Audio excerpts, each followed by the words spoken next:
सबसे पहले तो मैं अपने कौन से स्कूल है सर?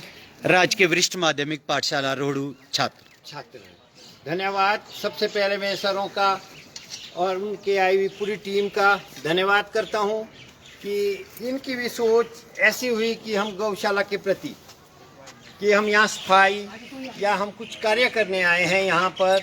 मैं सभी टीचरों का, मैडम जी का तहे दिल से धन्यवाद करता हूँ और भगवान से विनती करता हूँ कि भगवान दिन दुगनी रात चौगनी इन बच्चों को उन्नति करे ये और आगे अच्छे कर्म करे ताकि ये हमारा भविष्य, हमारे देश का भविष्य अच्छा बन पाए।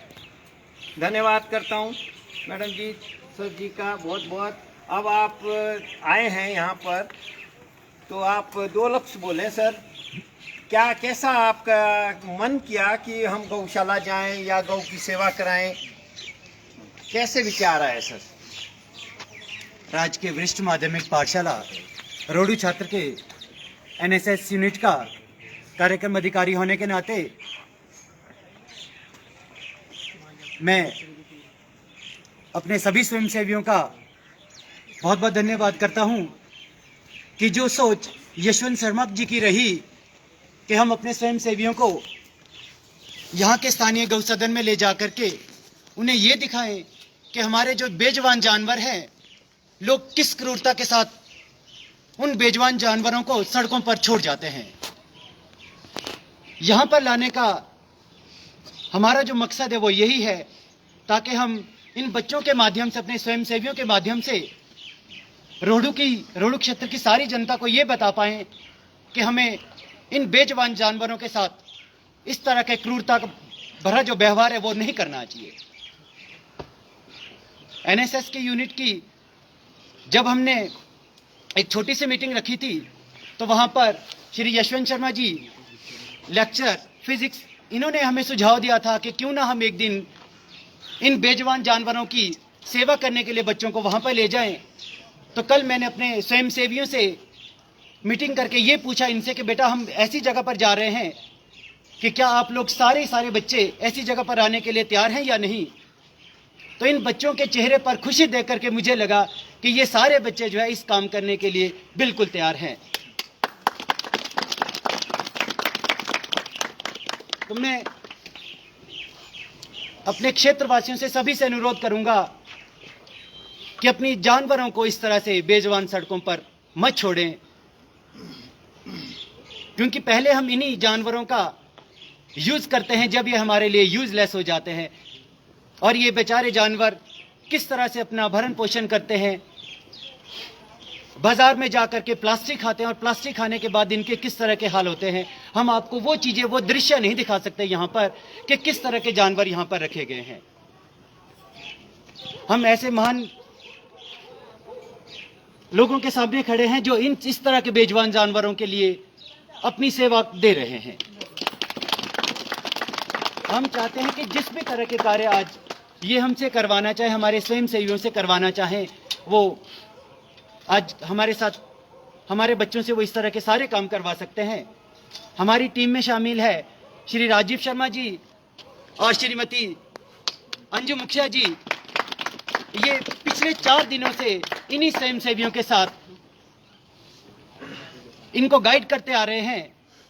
और साथ में यशवंत शर्मा जी, जिनका ये विजन रहा कि यहाँ पर हम लोग पहुँच पाए और इन बेजुबान जानवरों की सेवा कर सके। मैं यशवंत जी से चाहूँगा कि थोड़ी सी बात ये भी बताएं, थोड़ा सा संदेश दें यहाँ के लोगों को कि हमें जानवरों को इस तरह से क्यों नहीं छोड़ना चाहिए, इस विषय में थोड़ी सी बात रखें। यशवंत शर्मा जी। आदरणीय राजकीय आदर्श वरिष्ठ माध्यमिक पाठशाला रोहड़ू छात्र के राष्ट्रीय सेवा योजना के कार्यक्रम अधिकारी श्री अक्षय शर्मा जी, श्रीमती अंजना शर्मा जी, श्री राजीव चौहान जी, और ख़ास तौर पर मैं धन्यवाद करना चाहूँगा गौ रक्षा सेवा समिति रोहड़ू का, जिन्होंने ये बीड़ा उठाया है। मैं प्रदीप शर्मा जी, प्रमोद शर्मा जी का बहुत बहुत धन्यवाद करना चाहता हूँ कि जिन्होंने पिछले कई वर्षों से यहाँ पर जो हमारे क्षेत्र से जो आवारा, मैं नहीं कहूँगा, जो छोड़े हुए बेसहारा जो हमारे पशु है, जिनको हम पहले अपने स्वार्थ के लिए, अपने भरण पोषण के लिए इनका दोहन करते हैं, और जब ये जो बेजुबान और ये जो बेजुबान जानवर है, जब ये इनको कोई सहारा देने वाला नहीं रहता है और इनको सड़कों पर छोड़ दिया जाता है, तो श्रीमान प्रमोद शर्मा जी और उनकी टीम लगातार कई वर्षों से प्रयासरत है कि इन बेजुबान और बेसहारा जानवरों को इस गौ रक्षा सेवा समिति के सौजन्य से यहाँ पर लाया जाए और इनकी देखभाल की जाए। अभी भी बहुत सारे जो जानवर है, बेसहारा जानवर है, बेजुबान जानवर है, वो सड़कों पर छोड़े गए हैं। तो मेरा सभी यहाँ के क्षेत्रवासियों से ये निवेदन रहेगा कि आप इस तरह का व्यवहार इन बेसहारा और बेजुबान जानवरों के साथ ना करें। और अभी प्रमोद शर्मा जी बता रहे थे कि जिस हालत में यहाँ पर हम इन जानवरों को लाते हैं, लगभग मैक्सिमम जितने भी यहाँ पर पशु लाए गए हैं, जितने भी जानवर लाए गए हैं, वो बहुत ही बदतर हालत में यहाँ पर आते हैं। बहुत क्रूरता भरा व्यवहार, कई बार सड़कों पर, कई बार हमारे लोग, आपने देखा होगा पीछे भी सोशल मीडिया के माध्यम से कई बार ये जो जंग है यहाँ पर छेड़ी गई थी। और मैंने एक बार पहले भी यहाँ पर देखा था कि राष्ट्रीय सेवा योजना जो फार्मेसी कॉलेज के छात्र थे यहाँ पर आए थे, उन्होंने भी यहाँ पर कार्य किया। मुझे बहुत अच्छा लगा, मैं उनसे प्रेरित हुआ। और एक दिन मैंने प्रमोद शर्मा जी से वादा किया कि जब भी हमारे विद्यालय का राष्ट्रीय सेवा योजना का कार्यक्रम होगा तो निश्चित तौर पर हम स्वयंसेवियों को यहाँ पर आपके साथ कुछ आपके द्वारा किए गए कार्यों को उन तक पहुँचाने का एक प्रोग्राम रखेंगे। एक शिविर का आज 5वां दिन है और इस 5वें दिन हमने छात्रों से और स्वयंसेवियों से आग्रह किया कि आप हमारे साथ चलें और एक ऐसे समाज के ऐसे वर्ग से आप को रूबरू करवाएं जो निस्वार्थ सेवा कर रहे हैं लगातार। अभी हम देख रहे थे कि प्रमोद शर्मा जी की जो पिकअप है अभी भी तैयार है, निस्वार्थ सेवा के लगातार ये क्षेत्र के लोगों से संपर्क में रहते हैं, वहाँ से इनके लिए दाना और जो चारा है उसको उपलब्ध करवाते हैं। तो मेरा क्षेत्रवासियों से निवेदन है कि अब हमारे घरों में लगभग किसी के पास भी पालतू जानवर नहीं है, लेकिन घास सभी के पास है। तो मैं चाहता हूं कि सभी सेवा भावना से यहाँ पर ज़रूर इनसे संपर्क करें। इन्होंने कहा है कि आप सिर्फ संपर्क करें, कॉल करें और हमारी पिकअप वहाँ पर आपके पास पहुँचेगी और जो चारा आपने उपलब्ध कराना है उसको यहाँ पर पहुँचाने में आपकी मदद करें। राष्ट्रीय से स्वयं सेवियों को इस सेवा से जोड़ने का हमारा एक ही मकसद कि आने वाले कल का जो भविष्य है ये हमारे छात्र है और ये हमारे स्वयंसेवी है। इन्होंने बहुत बड़े बड़े ऊंचे ऊंचे पदों पर जाना है और कहीं ना कहीं आप देखते होंगे, चाहे आप कितने ही ऊंचे पद पर क्यों ना आसीन हो जाए, अगर आपने सेवा भावना आपके अंदर नहीं है तो आप एक अच्छे ऑफिसर नहीं बन सकते। तो मेरा इन स्वयंसेवियों को यहाँ लाने का यही मकसद था कि आप आने वाले भविष्य में किसी भी क्षेत्र में जाए, लेकिन आपके अंदर ज़मीन से जुड़ाव होना चाहिए, आपके अंदर एक जानवरों से प्यार होना चाहिए, आपके अंदर उन असहाय लोगों से प्यार होना चाहिए जो दिन रात सिर्फ एक वक्त की रोटी के लिए मजबूर हैं और जो एक वक्त की रोटी के लिए तरसते हैं। पिछले 2 वर्षों से आप देख रहे हैं कोरोना काल में ना जाने लाखों लोगों के घर उजड़ गए और उनके सहारे छीन गए और बहुत सारे युवाओं की नौकरी चले गई। तो मेरा यही आग्रह रहेगा, बेटा आप सभी आने वाले समय में जहां भी जाओ, जिस भी क्षेत्र में जाओ, आप बुलंदियों को छुएं, लेकिन आपका लगाव इन बेसहारा जानवरों के प्रति भी होना चाहिए, समाज के उस वर्ग के प्रति होना चाहिए जो बेसहारा हो, बेजुबान हो। तो इन्हीं शब्दों के साथ एक बार फिर से मैं गौ रक्षा सेवा समिति रोडू का मैं बहुत बहुत धन्यवाद करना चाहता हूं, जिन्होंने इस तरह के बेजुबान और बेसहारा जानवरों को यहाँ पर लाया है। इनकी सेवा में ये दिन रात तत्पर है और ख़ासकर मैं प्रमोद शर्मा जी का बहुत आभारी हूँ, जिन्होंने लगातार अपने घर को छोड़कर, अपने घर के बहुत सारे ऐसे कार्य होते हैं जो आप सभी जानते हैं, उनको छोड़कर ये रोज़ यहाँ पर अपनी सेवाएं देते हैं। तो बहुत बहुत धन्यवाद सर आपका। आप इसी तरह से सेवा करते रहें और समाज में ये संदेश आप हमेशा पहुंचाते रहें। धन्यवाद प्रमोद शर्मा जी। आज हमारा लाइव आने का मकसद ये नहीं था कि हम ये दिखाएं कि हमारे स्वयंसेवी क्या कर रहे हैं।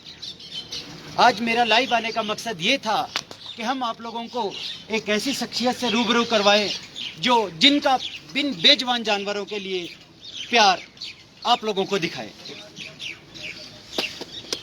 मैं चाहूँगा जिस भी तरह की डायरेक्शन आप हमें दें कि हम स्वयंसेवियों को, हमारे स्वयंसेवियों को यहाँ आकर के किस तरह का काम करना चाहिए, जिस भी तरह की डायरेक्शन आपकी होगी हम उसी डायरेक्शन के हिसाब से यहाँ का सारा काम करेंगे।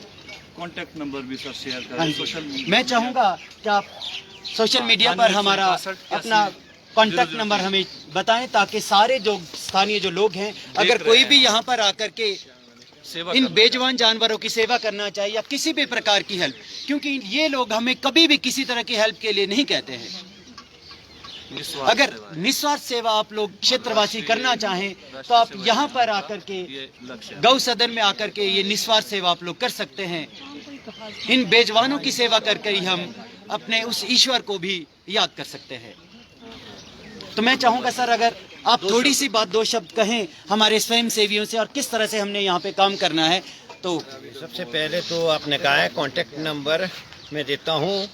मैं प्रधान गौरक्षा सेवा समिति रोडू प्रमोद शर्मा 98-161-81-003 ये कॉन्टैक्ट नंबर है। कभी भी कोई भी घास देना चाहे या कोई अगर पैसे जमा करना चाहे डायरेक्ट इसमें बैंक में भी हो जाएंगे तो कॉन्टैक्ट कर संपर्क। हाँ जी, वो भी मैं आपको कॉन्टैक्ट नंबर दे दूंगा। हाँ जी, तो उसके बाद अब ऐसा है, सबसे पहले अब अंत में मैं पहले तो एनएसएस टीम का अक्षय शर्मा जी का, संजीव शर्मा जी, मैडम जी का, सभी पूरे इनके साथ आए हुए टीम का धन्यवाद करता हूँ। इतनी बड़ी सोच रखी हमारे। देखो संस्कार कहाँ से होते हैं? माँ बाप से। संस्कार कहाँ से होते हैं? टीचर से। गुरु ब्रह्मा गुरु विष्णु गुरुदेवो महेश्वरा गुरु साक्षात परम ब्रह्म तस्मै श्री गुरुवे नमः नमः। देखो हमने गुरु को एक भगवान की पदवी दी होती है, क्योंकि वो हमारा कल्याण करते हैं, हमें पढ़ाते लिखाते हैं, एक इंसान बनाते हैं, आध्यात्मिक में पहुंचाते हैं हमें, कि हमें अपने बारे में बताते हैं कि हम कौन हैं, कहाँ से आए और कहाँ में जाना है। ये जिंदगी, ये खाना पीना और सो जाना, ये पशु, ये काम है पशु समाना। पशु खाते भी है, पीते भी है, सो जाते हैं। हाँ जी, ये हर जगह। जब तक हम दूसरे की सहायता ना करें वो इंसान नहीं है। तो देखो हमारे को टीचर भगवान के ये है, भगवान की तरह है बिल्कुल। ब्रह्मा विष्णु महेश क्यों बोला गया है? टीचर को, गुरु को बोला गया है। गु मैंने अंधकार, रू मैंने रोशनी। जो हमारे को अंधकार से, जो हमारे को अंधेरे से उजाले की ओर ले जाते हैं, राह दिखाते हैं, उसे गुरु कहा जाता है। तो धन्यवाद करता हूँ ऐसे गुरुओं का, ऐसे माता पिताओं को जिन्होंने ऐसे ऐसे पुत्रों को जन्म दिया, जो आज हमारे अच्छे कार्य करने के लिए राह पर चल रहे हैं। धन्यवाद। जय हिंद, जय भारत, जय गौ माता की। और बाकी अब ये रहा है, बच्चे लोग इनको बता देंगे थोड़ा बहुत। यहाँ से नालियाँ बनानी है ताकि यहाँ बर्फ़ का पानी आता है, बारिश का पानी आता है, बर्फ़ आएगी। ये कैसे जूझ रहे हैं बेसहारे लोग, पशु। देखो बेचारे कहाँ से हमने इकट्ठे करके लाए हैं ये। तो साथ में अब थोड़ा सा मैडम जी आप भी जनता को है, हाँ, चलो बेटा।